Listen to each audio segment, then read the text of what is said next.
So mga ka-e-bike, may dinala sa ating gulong. Tapos, bit kabobomba lang pero nagpa-flat na naman. Binusan natin ng tubig sa gilid. Yan, nakita nyo, nakasingaw talaga siya. Marami, parang ano yan, kalahati. Yan, halos nasingaw yung ano, yung pinaka-gilid mismo. Pero yung gulong, pinaka-gulong na makapal pa naman.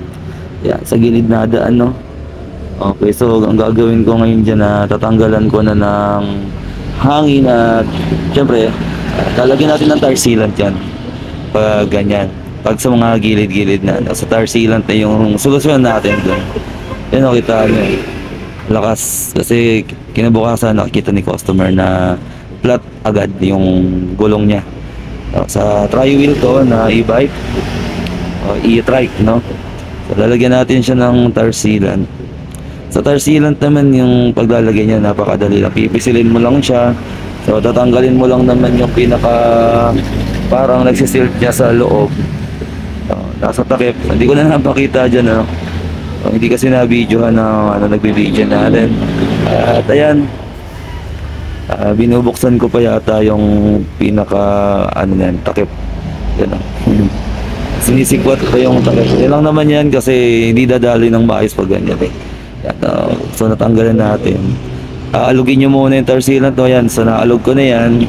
Tapos gagamit lang tayo ng hose, which is kasama naman na yun sa tar sealant. Kapag bibili ka, may hose na rin siya. Tapos maikli lang naman yan. Yan, di naman kailangan yung mahaba, baka bumara pa. Yan, tapos ipapaislant mo lang. Tapos ilalagay mo na siya dyan. Ganyan lang maglagay din, pipisilin mo na. Ganyan lang kadali maglagay ng tar sealant. Pero dapat tinanggal mo muna yung dun yung parang air valve niya sa loob, yung pinaka nakikita niya dun na parang maliit na tulok o alambre. Yan, tatanggalin niyo muna. May pantanggal dun. Yan. Kasi di niyo malalagyan ng tire sealant kapag may nakabara pa sa gitna. Yan. Tapos anuhan niya lang siya, pipigain niyo lang. Pag bumara, pipisilin niyo lang yung pinaka hose niya. Tapos yan, nilagay nyo ulit yung hose. Yan, tanggalin nyo lang yung bara.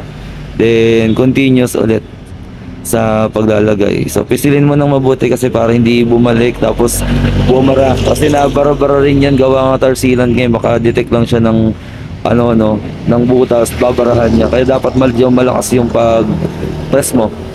Yan, so okay na siya, no?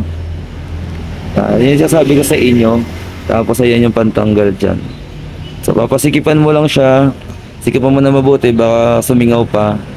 Tapos pwede mo na siyang bombahan. So ang gamit natin dito pang bomba ay yung ating inflator, yung digital. At nasa-set mo yung kanyang PSI or KPA. So sa KPA ako na base.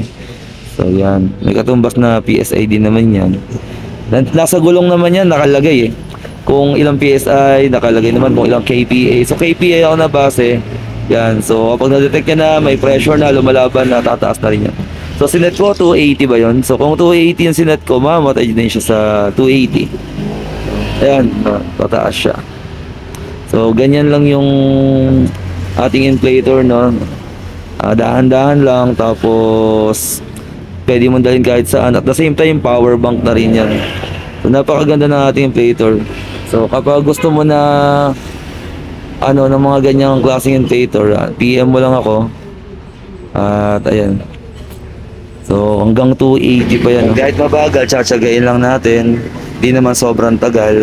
Ganyan lang naman yan. Yan. Hanggang 280 yata yung sinet natin dyan.